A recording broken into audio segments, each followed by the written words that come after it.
সংস্কার প্রস্তাবের আলোচনা দীর্ঘ হলে দেশ সংকটে পড়বে, এমন আশঙ্কার কথা জানিয়েছেন বিএনপির ভারপ্রাপ্ত চেয়ারম্যান তারেক রহমান।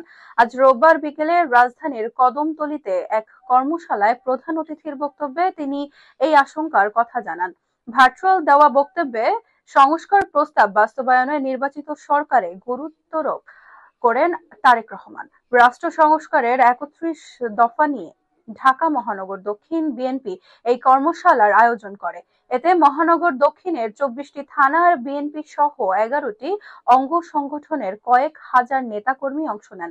কর্মশালায় তারেক রহমান বলেন, যদি নির্বাচন প্রক্রিয়া দেরি হয়, সংস্কারের আলোচনা দীর্ঘ থেকে দীর্ঘতর হয়, স্বৈরাচার আবারও দেশের মানুষের কাঁধে চেপে বসার সুযোগ পেয়ে যাবে। সংস্কার বিষয়ে দলের অবস্থানের কথা জানিয়ে তিনি বলেন, সংস্কার সংস্কার বক্তব্য রেখে এই আলাপ দয়া করে দীর্ঘায়িত করবেন না। কারণ আপনারা সংস্কারের আলাপ যত দীর্ঘায়িত করবেন, দেশ তত বেশি সংকটের মুখে পড়বে।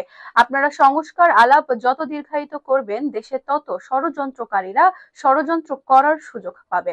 সংস্কার প্রস্তাব বাস্তবায়নে নির্বাচন ছাড়া আর কোনো রাস্তা নেই বলে মন্তব্য করেন বিএনপির ভারপ্রাপ্ত চেয়ারম্যান। তিনি বলেন, সংস্কারের প্রস্তাবগুলো বাস্তবায়ন করতে হলে সবার আগে নির্বাচনী প্রয়োজন। নির্বাচনের মাধ্যমে জনগণ যাদের দায়িত্ব দেবে তারাই সংস্কারের কাজ শুরু করবে। তিনি বলেন, নির্বাচিত প্রতিনিধিদের মাধ্যমেই সংস্কার বাস্তবায়নের কাজ শুরু করতে হবে।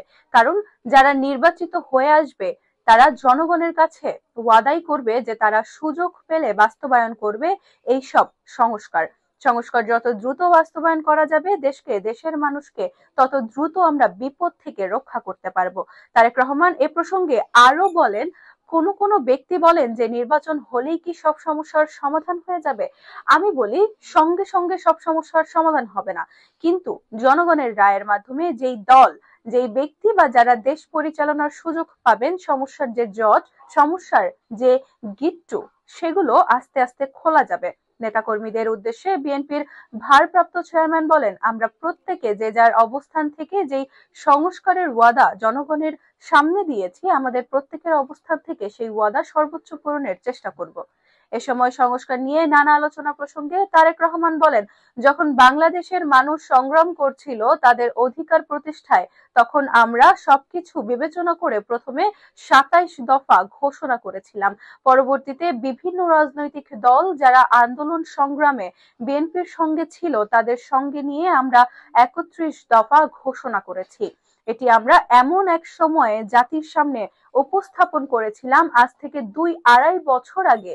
বর্তমানে অনেক মানুষকে আমরা দেখছি যারা সংস্কার সংস্কার করছেন, প্রতিদিন প্রতিনিয়ত সংস্কারের কথা বলছেন। সেই সময় এই মানুষগুলোর মুখে সেই স্বৈরাচারের বিরুদ্ধে সাহস করে দাঁড়িয়ে কোনো সংস্কারের কথা বলতে শুনিনি।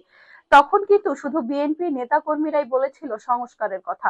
ঢাকা মহানগর দক্ষিণ বিএনপির আহ্বায়ক রফিকুল আলম মজনুর সভাপতিত্বে ও সদস্য সচিব তানভীর আহমেদ রবিনের সঞ্চালনায় কর্মশালায় বিএনপির বাণিজ্য বিষয়ক সম্পাদক সালাউদ্দিন আহমেদ, ভারপ্রাপ্ত চেয়ারম্যানের উপদেষ্টা মাহাদি আমিন প্রমুখ বক্তব্য দেন।